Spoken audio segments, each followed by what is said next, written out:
لەبێت بینەرانی زارێکمان جۆک دەبێت ئەمڕۆ لە سنووری ئیدارەی سۆران تەواوی هاوڵاتیان کۆبوونەتەوە لە ناو بازاڕی سۆران کە گەورەترین گرتبوونەوەی جەماوەریە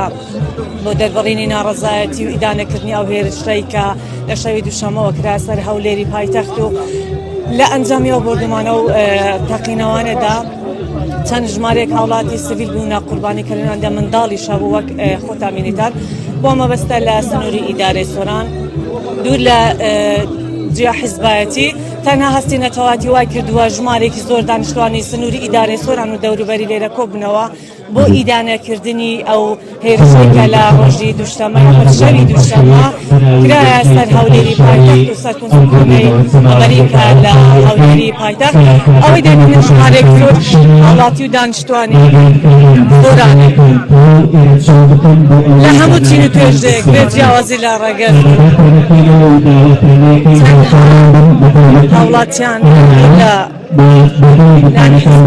حزبێک تادە بەژدار هەموو حزبێک لێرەبووەوە هەموو چین و توێژێک کچکە گەورە شەیەکی گشتیان بوونەتەوەدانەکردنی ئەو هێرشە لە شەوی دووشەمە کرا سەر هەولێری پایتەخت و خانەی ئەمریکا لە هەولێری پایتەخت و لە ئەنجامدا باسم کرد ژمارەیەک هاوڵاتی مەدەنی بوونە قوربانی کە یەکێک لەو خێزانانە تا ئێستاش بریندارەکان لە نەخۆشخانە ماونەتەوە و لە نێوە قوربانیانەدا منداڵی گچکەشی تێدا بوو.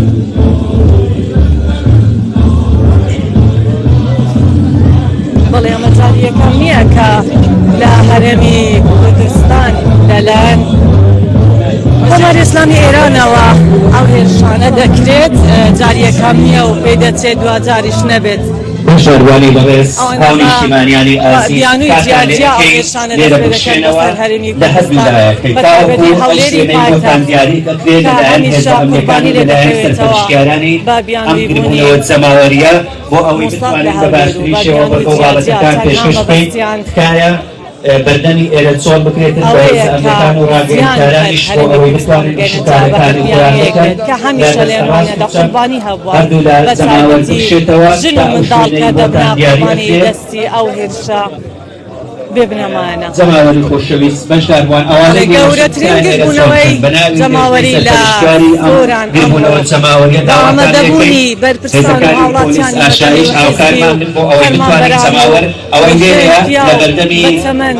هەموو لێرە کۆبوونەوە سەماعەکان ئەوەی هەموو چۆن بکرێتن تا ئەو شوێنەی بۆتان دیاری ئەکرێت بۆ ئەوەی بتوانین باشترین بەرنامە و بەرگۆبابەتەکانی ئەم کەرنەڤاڵە و گربوونەوە جەماوەریە پێشکەش بکەین. کاتان لەکەین جەماوەری بە شەرەفی خۆشەویستی سنووری ئیدارەی سەربەخۆی سۆران هاوکارمان بن سوپاسی ئامادەبوون و پاڵپشتی و جۆش و خڕۆشتان ئەەکەین بۆ هاتنتان و بەشداریکردنتان لەمەش هاوکارمان بن تا ئەو شوێنەی سەرپەرشتیانانی گربوونەوە جەماوەریەکە داواتان لێ ئەەکەن شوێنەکانیان بەڵێ لەو گربوونە جەماوەریەدا تەواوی هاوڵاتیان بەشدارن بە بێ جیاوازی لانی حیزبی و هەروها ڕەگەز و تەمەن.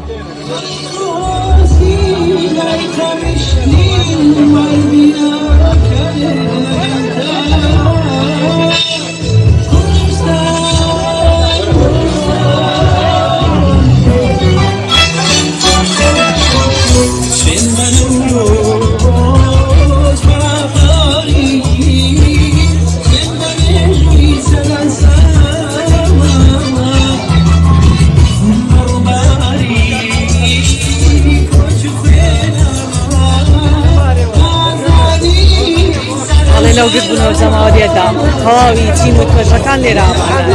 تەنانەت ئەندام پەرلەمانان و بەرپرسانی حیزبی حکومی لێرە ئامادەن بۆ ئیدارەکردنی ئەو هێرشە پیرۆستیەی سەر هەولێری پایتەخت و بۆ هەرێمی کوردستان.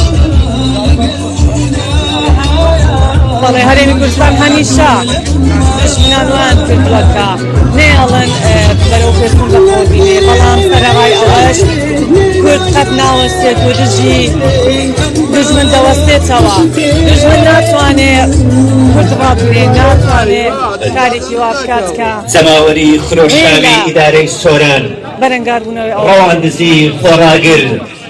بێرگە سۆری لانەی شۆڕژێر و خەبات باڵەکایەتی و چۆمان سینەکان خەلیفان هەموو لایەکتان بەخێر بێن و سپاس بۆ بەشداری و ئامادەبوونتان داواتان لێ ئەەکەین ئاڵاکانتان بەرز بێ هەر دروشم و هێمایەکتان لە دەستەبا بەرز بێ با دوژبن و ناحەزان ببینن ئاڵای کوردستان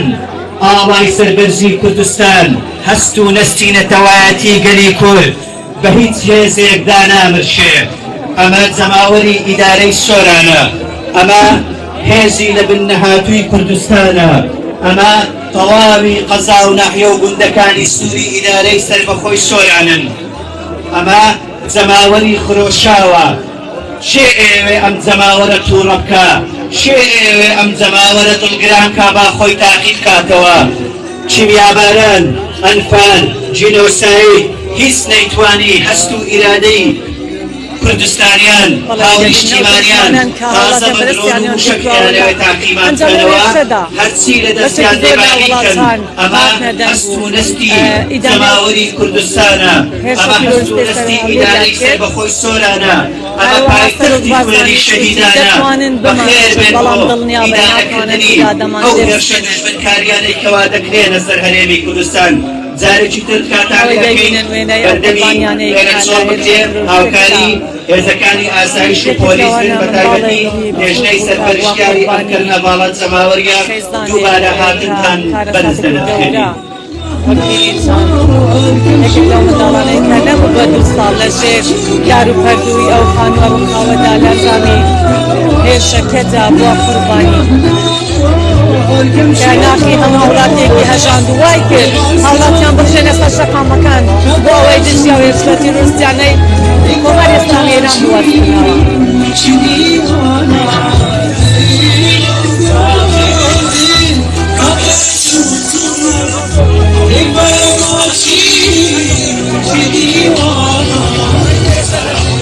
بەڵێ کۆبوونەوەی هەوڵاتیانی جەماوەر لێرە لە سۆران کە لە تەواوی گوندی خەزە و ناحیەکانی ئەو سنوورەدا لێرە کۆبوونەتەوە بۆ وەستانی ئەو هێرشە کوردستانە کە ناوە بەناوە هەرێمی کوردستان خاکی کوردستان دەکەنە ئامانج بۆ ئەوەی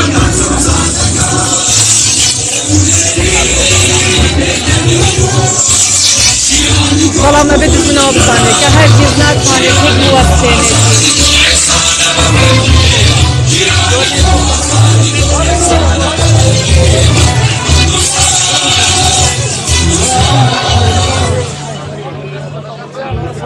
شەهید ئاڵا تینیۆتی زەوی دەشکێنێ پەنجە و دەستە ئازاری خاک ڕاژەنێ سۆمای چاوە کام جوانی دوو لە دەیبینێ شەهید باڵای بەقەت باڵای جیاکانی کوردستانە بەڵێ دەچینە لای بەرپرسن لە خیدای پارتی دیموکراتی کوردستان بەڕێز بەهرام عەریف سڵاوتان لەبێت ئەگەر بتانێت پەیامی خۆتان بگەین لە ڕێمای جەماوەری خۆشەویستی سنووری ئەمڕۆ تێکڕای جەماوەری ئێمە لە سنووری لەقیدا و 26 پلان و هەموو قەزا و ناحیەکان و شەڕ و شەڕوچەکان لە سنووری ئیدارەی سەربەخۆی سۆران بەشدارین لە ئیرانەکردنی ئەو کردەوە تروریستیانەی ئەو کردەوە تروریستی سوپای پاسدارانی ئێران بۆ سەر شاری هەولێر کە بەشێک لە خەڵکی ئێمە خەڵکی کارساد و ئایلە و منداڵەکانیان شەهید بوون ئەم کارە کارێکی ناڕەوایە نامرۆڤانەیە دوورە لە هەموو دەستکردنێکی مرۆڤایەتی و عرفی جیرانەتی هەمومان لە پشت پەیامی جەنابی ئیسلامی بارزانی احتمال ئەوان بتوانن بەڵامکەژن بەڵام ناتوانن ئیرادەی ئێمە لێمان بستێنن پەیامی سەرۆکایەتی هەرێمی کوردستان و حکوومەتی هەرێمی کوردستان واضحە ئەم کارە کردەوە تروریستی ئەوان بەبێ وەڵام نابێ پێویستە حکوومەتی ناوەندی بێتە سەرخەت و بەرپرسیارەتی هەلگرێ و هەروەها دۆستانمان لە کۆمەلگای نێودەوڵەتی هەوڵێکی جدی بدرێت بۆ ئەوەی ئەم کارە و ئەو کردەوە تروریستیانەی کۆمەری ئیسلامی ئێران دژ بە خەڵکی کوردستان و دژ بە ئەمنیەت و ئاسایش و گەشتەساندنی ئەم وڵاتە بوەستێت. سپاس بەڕێز بەهرام یاسین بەرپرسی لە خیدای پارتی دیموکراتی کوردستان ئەو پەیامی جەنابیان بوو لەسەر هێرشەتی ڕۆسیا هاوارەکە هۆش و هەستم دڵم ئەڵێ نەک زمانم خۆشم ئەوێ نیشتیمانم خۆشەویستی نیشتیمانم بۆتە سەر لەوحەی ئیمانم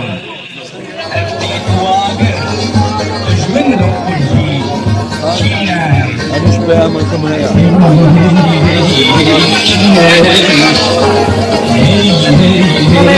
ئەوە ڕاستی شۆ دەگرن وەک ئەڵای بیرۆزی کوردستان ئەڵای فەڵەستینی شمالە سڵاوی خۆی گەورە لە جەنابیشتان بێ پەیامی ئێوە خۆتانێ پەیامی خۆتان بگەینێ بەیامی ئێمە ئەوەیەکەوە سوپاس بۆ خۆی گەورە ئێمە خاوەن سەرۆکێکی بەهێزین ئەجینە بنکەی موساد و ئیسرائیل لە هەموو وڵاتە عەرەبیەکان هەیە بۆچی فەقەت کوردستان دەکرێتە ئاماد لەبەر ئەوەی سەرۆکی کوردستان سەرۆکێکی خۆفرۆش نییە عەمیل نییە خائین نییە خاوەن پێگە و جێگرێکی جیهانیە لە خۆی گەورە داواکارین کورد و کوردستان بپارێزێ بە عەزەمەتی خۆی دۆڵە لەو زاڵم و لەو ستەمکارانە بکاتەوە سوپاس بۆ جەنابتان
بتوانن جەماوەر تا شوێنی دیانی کراوی خۆیان بچێتە دواوە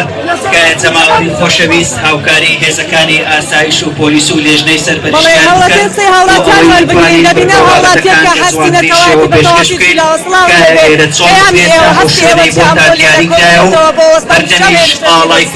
بسم الله الرحمن الرحيم والصلاة والسلام على رسول نبينا محمد صلى الله تعالى عليه وسلم إما نجي أو دسير جانينا كاكرة تسر هريمة كمان وقوارة كمان دعواكم من رب العالمين كشتان الشيني كو كشتان شكان لرابر دودا كا نواتواني لنو منبرين من داوي ساواه بيروسي كان لما دسبونا بل اوانا ايانا اما بسوسينا ولا رابر دو كوتشي صانديني انوا ايانا اما نجب ما نسوسينا وكوا تمام اما دلنيابن فانا عزان وقيل الرات يبقى خاوني زنابي سروك بازانين والله حتى خاوني اوصلوا كبير والله ياندبي بعزانا بشي ياندبي بعزان بأعزادي بشي ياندبي بعزانا بمري يسدسي جنابي سروك بازاني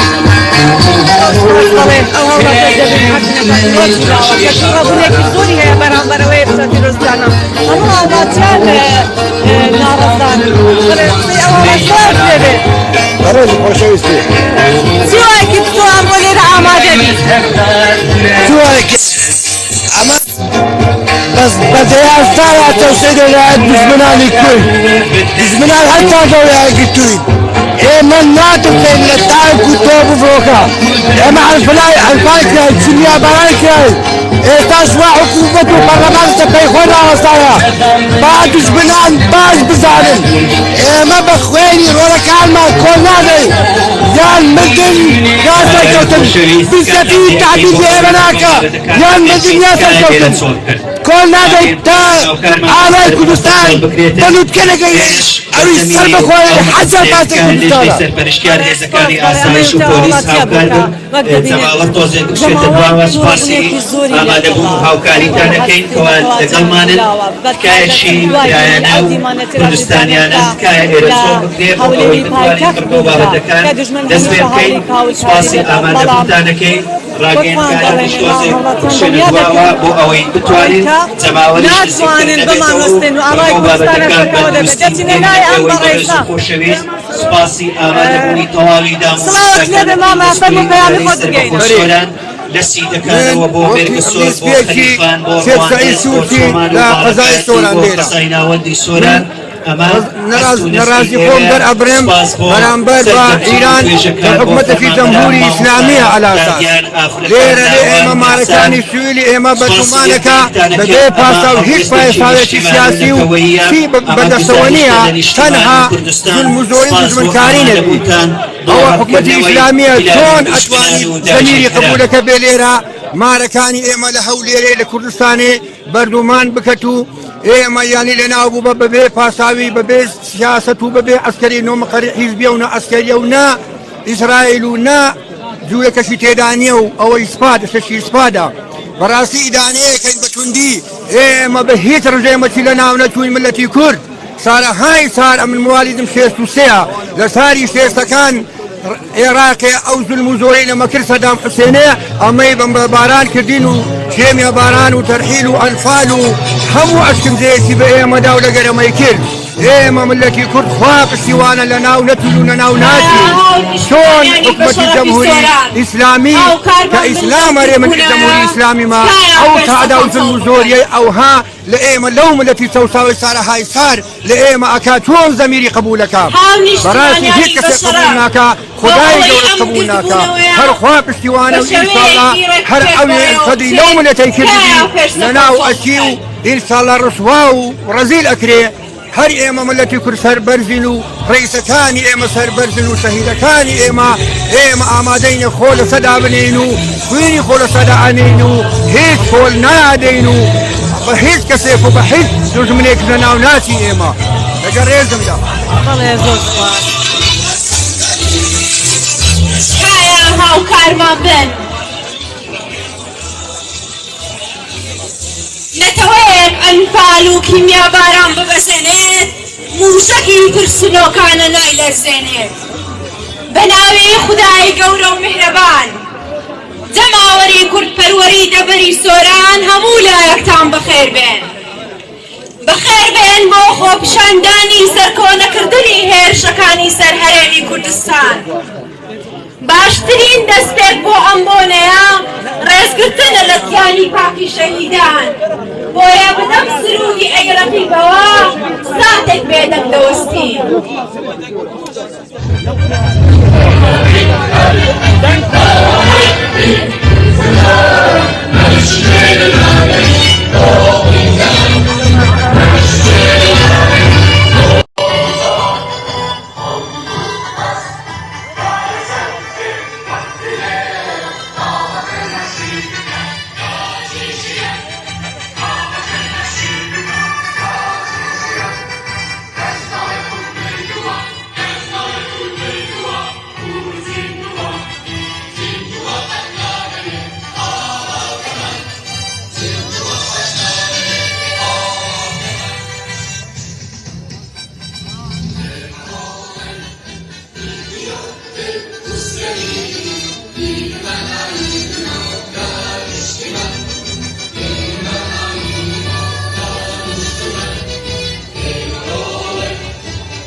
موشکی ترسنۆکانە نایلەرزێنێت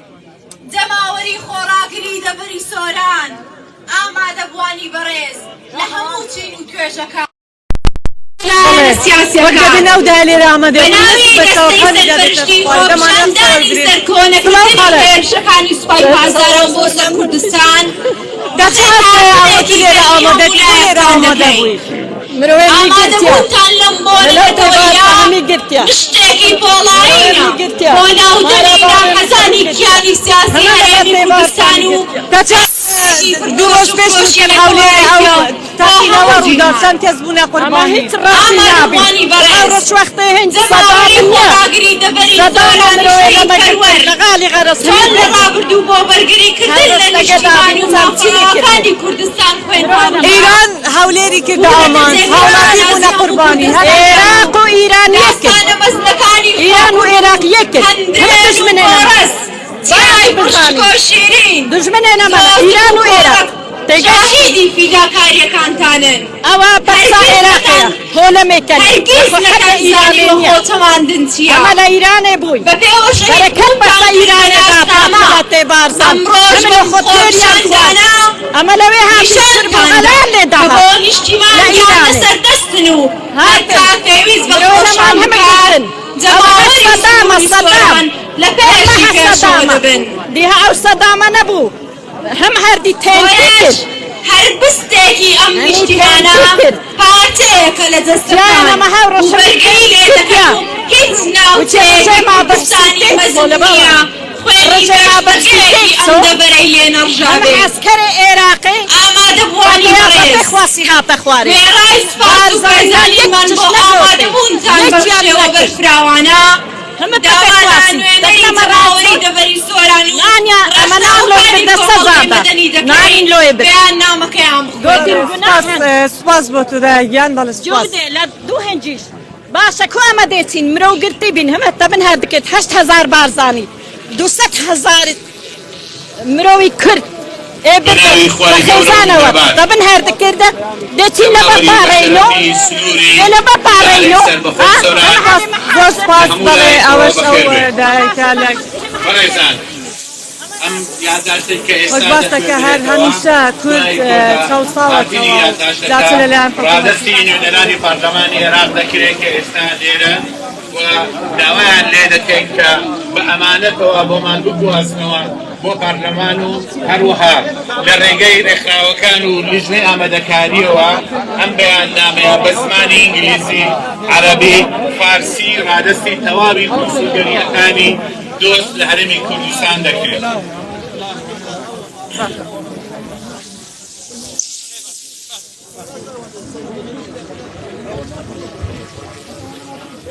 بەناوی خوای گەورە و میهرەبان بۆ بەڕێزان نوێنەری نەتەوە یەکگرتووەکان لە هەرێمی کوردستان گشت کۆنسۆلگەری و نوێنەرانی وڵاتانی دۆست لە هەرێمی کوردستان گشت ڕێکخراوەکانی مافی مرۆڤ بۆ سەرۆک کۆماری فیدراڵی عێراق بۆ ئەنجومەنی نوێنەرانی فیدراڵی عێراق بۆ سەرۆکی حکوومەتی فیدراڵی عێراق ئێمە جەماوەری سنووری دەبەری سۆران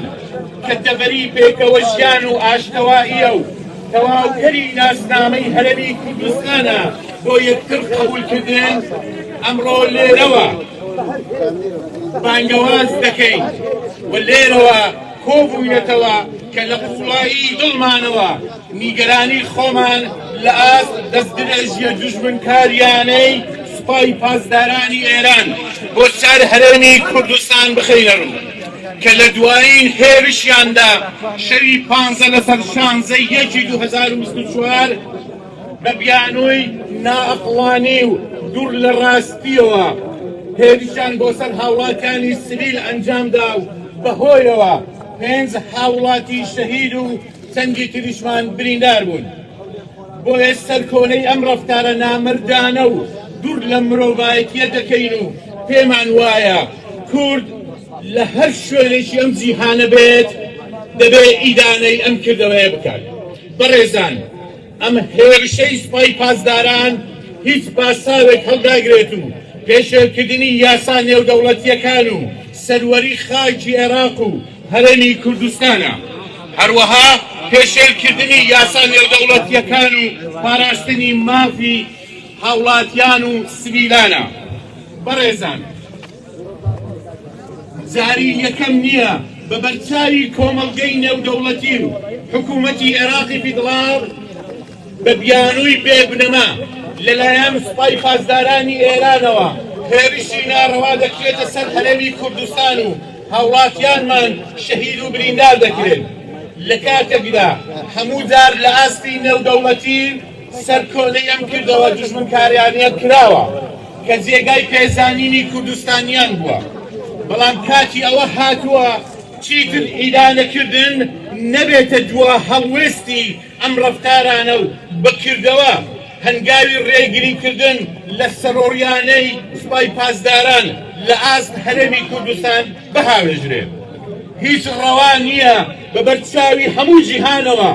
نەتەوەی کورد کۆمەڵ کوژ بکرێت و تەنها ئیهانەکردن و ئیدانەکردن بکرێتە ئیجراعات و هێرشکاران کارەکانیان لە ئاست کوشتنی مرۆڤ بەردەوام بێ. بەڕێزان وەک دەزانن لە ساڵی 2020ەوە تا ئێستا دەیان جار شاری هەولێر کەوتۆتە بەر هێرشی ناڕەوای موشک و درۆنەکانی سوپای پاسدارانی ئێران و هێزە هاودەستەکانیان. ئەمەش زوڵم و ناحەقیەکی ئاشکرایە بەرامبەر بە خەڵکی کوردستان. ئەنجامدەرانی ئەو تاوانانە و ئەوانەی کە لە پشتەوەی ئەم هێرشانن زۆر چاک دەزانن کە بوختان و بیانوەکانیان هیچ بیانیان نییە و تەنها بۆ داپۆشینی شکستەکانی خۆیانە کە دەست درێژی دەکەنە سەر کوردستان. لە کاتێکدا زۆر باش دەزانن ئەم جۆرە کردەوانە هەرگیز کوردستان لە پێشکەوتن و گەشانەوە و پێکەوە ژیان ناوەستێنێت. ئەمە لە کاتێکدایە کە سەرکردایەتی سیاسی هەرێمی کوردستان بە هەموو دامەزراوە فەرمیە یاساییەکانیەوە هەموو کات دەستی برایەتی بۆ دراوسێکانی درێژ کردووە و هەرگیز هەرێمی کوردستان نەبۆتە شوێنی مەترسی بۆ هیچ وڵاتێک و هەمیشە پابەندی یاسا نێودەوڵەتیەکان بۆ ڕێزگرتن لە وڵاتانی دراوسێ و باقی وڵاتانی تری جیهان بووە. گەشانەوەی هەولێر و پێکەوە ژیانی گشت پێک هاتە ئاینی و نەتەوەیی و مەزهەبی لە کوردستان بەڵگەی سەلمێنەری بوونی هزری پێکەوە ژیانی ئاشتیانیە لە هەرێم. بۆیە شوێرای ئەو غەدرەی لەلایەن حکوومەتی ناوەندی عێراقەوە لەبارەی بووچە و موچەی هەرێمی کوردستان و پێشێلکردنی مافە دەستوریەکانی هەرێمی کوردستان ڕوونن، بەرام هەرگیز بیر لە بەرپرسدانەوەی ناتەندروست و تونند و تیژی نەکراوەتەوە و سەرکردایەتی سیاسی هەرێمی کوردستان هەمیشە دەستی ئاشتەوایی بۆ هەموو لایەک بەرز کردوتەوە. بۆیە جارێکی دیکە بە ناوی دانیشتوانی دەبەری سنووری سۆران داواتان لێ دەکەین بە شێوەیەی کردەیی و بە پێی یاسا نێودەوڵەتیەکان پشتگیریمان بکەن، چونکە بە پێچەوانەوە گەنجانی کوردستان چۆن سۆچیان بەداعش و بەعز دادا ئاوهاش لە ئاست دەست درێژیەکان بێدەنگ نابن. بۆ ئەمەش مێژووی پڕ قوربانیدانی نەتەوەی کورد شاهیدە. سڵاو لە گیانی شەهیدان، سەربەرزی بۆ کوردستان پایەدار بێت هزری ژیانی پێکەری و مرۆڤایەتی. جەماوەری دەبەری سۆران و ڕێکخراوەکانی کۆمەڵگەی مەدەنی لێرەوە داوا لە هەردوو بەڕێزان دکتۆر سیپان شێروانی و جوان عەبدوڵڵا ئەندام پەرلەمانانی عێراق دەکەین تەشریف بێنن بۆ وەرگرتنی یادداشتنامەی ئەم گشتبوونەوە.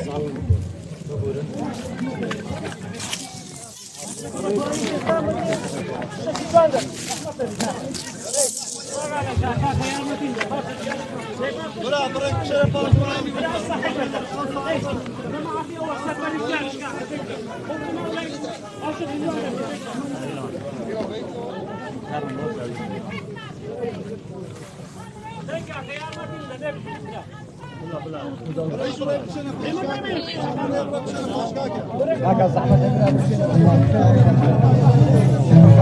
جوان خان ئەگەر لێرە بێت تەشریف بێنێتن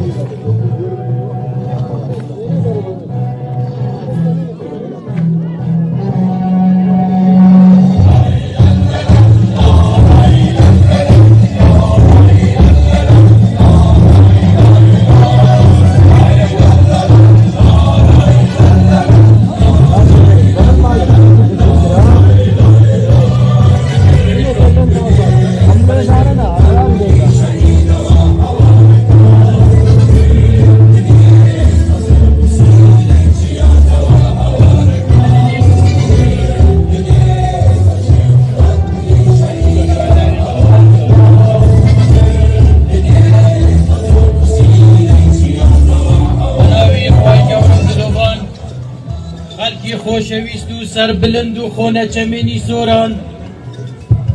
ئەو کارەی ئێوە ئەمڕۆ ئەنجامتاندا هیچی وای کەمتر نەبوو لەو قوربانیانەی کە گەنجانی ئەم شارە لە بەرەکانی جەنگدا ڕوحیان بە نیشتیمانیان بەخشی هەروەک دەزانین ماوەی ساڵانی ئاخیر لە غیابی سیادەی عێراق و لە بێدەنگی حکوومەتی فدرالیدا عێراق و هەرێمی کوردستانیان کردووە بە ساحەیەک بۆ تاقیکردنەوەی ساروخ و درۆنە بۆمڕەشکراوەکانیان ئەوەی جێگای سەرسوورمانە قوربانیانی ساروخەکان یان منداڵی ساوان یان سەرمایەدارانێکن کە ڕۆلێکی باڵایان لە ئاوەدانکردنەوەی کوردستان هەبووە و سەدان هەزار هەلیکاریان ڕەخسان بووە ئەوەی دەیبینین حکوومەتی عێراق لە ئیدانەکردن زیاتر تاکو ئێستا هیچ هەڵوێستێکی کردەی نەبووە ئێمە خۆمان دەخەینە پاڵ دەنگی ئێوە و وەکو نوێنەری ڕاستەقینەی ئێوە لە ئەنجومەنی نوێنەرانی عێراق باوکەڕی ئەمانەتەوە یادداشتەکەتان بە سەرۆکایەتی پەرلەمانی عێراق و بە تایبەتیش برای بەڕێزمەند دکتۆر شاقەوان جێگیری سەرۆکی پەرلەمان دەگەین تاکو کار لەسەر ئەو داوایەی ئێوە بکرێت و عێراق هەتا زووە لەو بێدەنگیە قوولە بەرامبەر پێشێلکردنی سیادەی عێراق هەڵبستێنرێتەوە بەر لەوەی عێراق بە ئاراستەی ئاقارێکی نادیار و مەترسیدار ببرێت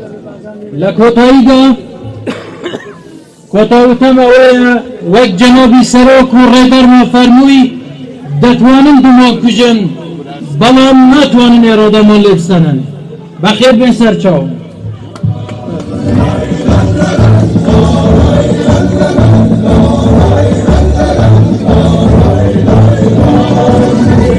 ئارامی ئاوەدانی هەولێر چاوی دوژمنێری شێر کردووە بۆ هەولێر ئازارەبن بۆ برین بەخەمەبنی هەولێر بۆ ئاراستەی موشک و درۆن بۆ هەولێر بێت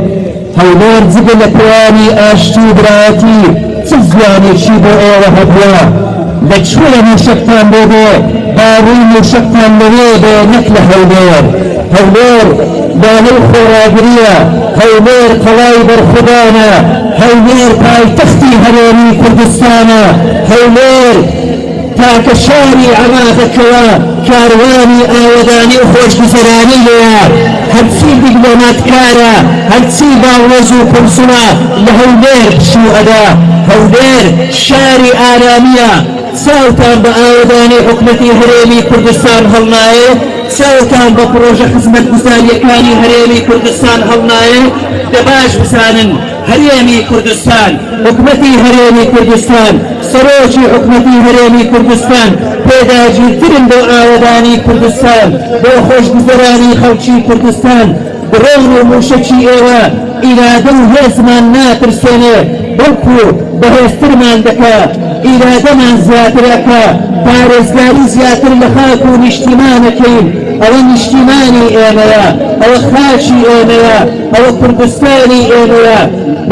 بەناحەفی ئێوە ڕۆژێ لە ڕۆژان هەر ئەبینە دەوڵەت و بەرزی کردن ئاڵای پیرۆزی کوردستان بەرزتری کەن دروشمەکانتان بۆ ئەوەی ناحەزان و دوژمنان و داگیرکەران بیبینن ئاڵای کوردستان لە 46ەوە لە دەستی قازی بە ئەمانە دەستی بارزانی ئێستاش بەڕابەرایەتی سەرۆک بارزانی هەر پارێزراوە بێ هەر شەکاوە ئەبێ بۆ ئەوەی دوشبنان و ناحەزانی کورد وەکو تیرێک لە چاویان بچەقێ.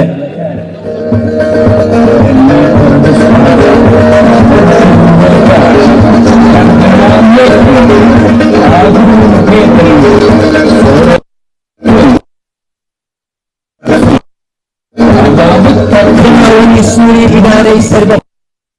زارێکی تر سپاسی ئەڵەکەی لە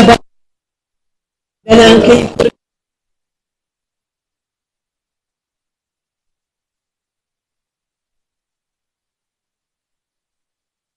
ئامادەبوونی دەکەنەوە بارزان بۆلانەی شێران و خۆڕاگران لە خەلیفان و لە فرێشمەوە لە ڕەواندز و وەرتێوە لە قزای ناوەندی سۆرانەوە تەواوی ناحیە و گوند و قەزاکان